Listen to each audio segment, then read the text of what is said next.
Horas buat kita semua. Selamat bergabung kembali dengan saya dalam akun Marsada Siregar Channel. Kali ini saya ingin menjelaskan tentang arti dan makna simbol-simbol ataupun lambang yang ada dalam ulos Sadum Batak Angkola.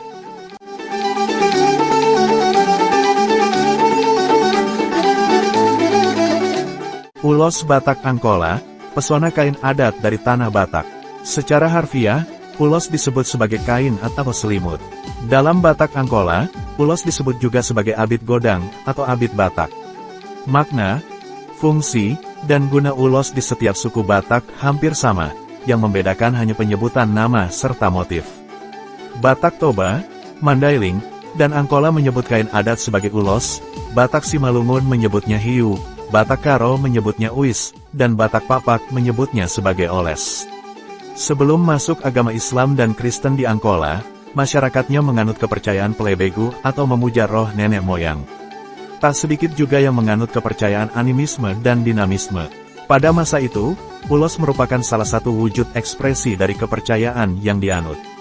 Nah, ketika agama Islam dan Kristen masuk pada abad ke-19 hingga kini, ulos tetap digunakan. Batak Kristen menggunakan ulos dalam pelaksanaan ibadah di gereja, upacara mangulosi pada perkawinan, dan sebagainya.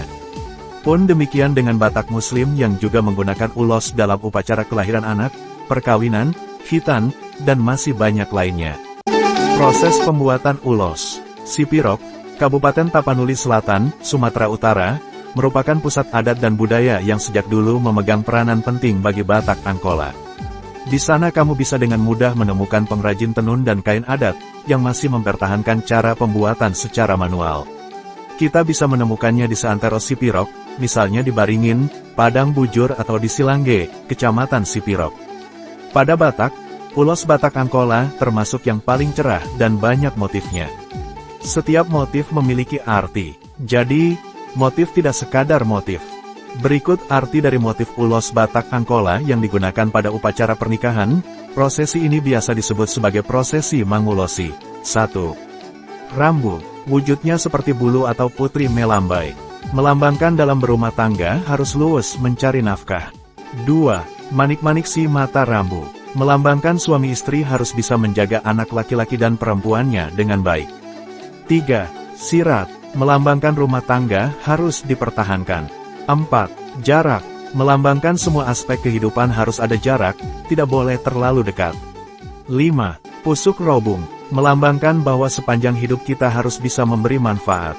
Ibarat pepatah, makin tinggi makin merunduk. 6.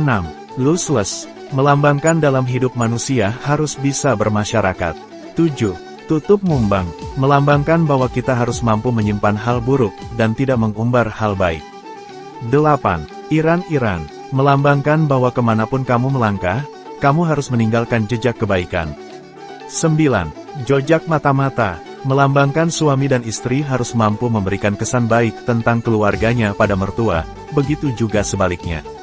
10. Yok-yok mata pune. Melambangkan bahwa perempuan Batak harus pintar, cerdas, dan mau belajar. 11. Ruang. Melambangkan bahwa suami istri harus berjiwa tegar, kuat, dan mampu merangkul semua pihak yang ada di sekitarnya. 12. Si Jobang. Melambangkan bahwa Mora harus bertanggung jawab terhadap seluruh aspek kehidupan orang di sekitarnya. 13. Singap. Melambangkan bahwa kita harus mampu menahan panas dan terik matahari. 14. Horas Tondi Madingin Sayur Matua Bulung. Merupakan serangkaian doa dan harapan semoga yang diulosi selamat dan jiwanya sejuk sampai dia seperti daun yang menua. 15. Bunga. Melambangkan bahwa perempuan Batak harus mengeluarkan bau yang harum bagi sekelilingnya. Artinya bisa menjadi teladan yang baik. 16. Suri-suri. Melambangkan bahwa keluar rumah harus merapikan diri terlebih dahulu. Artinya sebelum mengurus orang lain, urus diri sendiri terlebih dahulu. 17. Dalihan na tolu. Pada Batak ada 3 unsur penting yakni Mora, Kahanggi, dan anak boru. 18. Tugu. Melambangkan perkumpulan keluarga. Orang Batak harus bisa hidup dalam perkumpulan keluarga. Sebuah warisan nenek moyang yang sangat luar biasa maknanya. Ulos perlu dijaga, dilestarikan, dirawat, serta dilindungi oleh hukum dan kita sebagai masyarakat Indonesia khususnya Batak, agar terhindar dari berbagai macam hal yang ingin merusak dan menghilangkan kain adat tersebut sebagai simbol adat budaya Batak Angkola. Saya sendiri sangat bangga sebagai orang Batak yang memiliki kain adat berupa ulos. Apalagi sekarang sudah banyak desainer yang membuat pakaian dengan ulos sebagai motifnya. Tentu hal tersebut merupakan salah satu cara mengenalkan ulos kepada banyak orang. Besar harapan saya, ulos tidak hanya dikenal di dalam negeri, namun juga bisa diterima di luar negeri. Demikian penjelasan saya soal ulos Sadum ataupun ulos Batak ataupun Abit Godang Batak Angkola. Saya Marsada Siregar mengucapkan terima kasih kepada saudara semua karena sudah menonton video ini sampai selesai. Jangan lupa subscribe, like dan komennya. Mauliate Jana Horas Ma Tondi Madingin.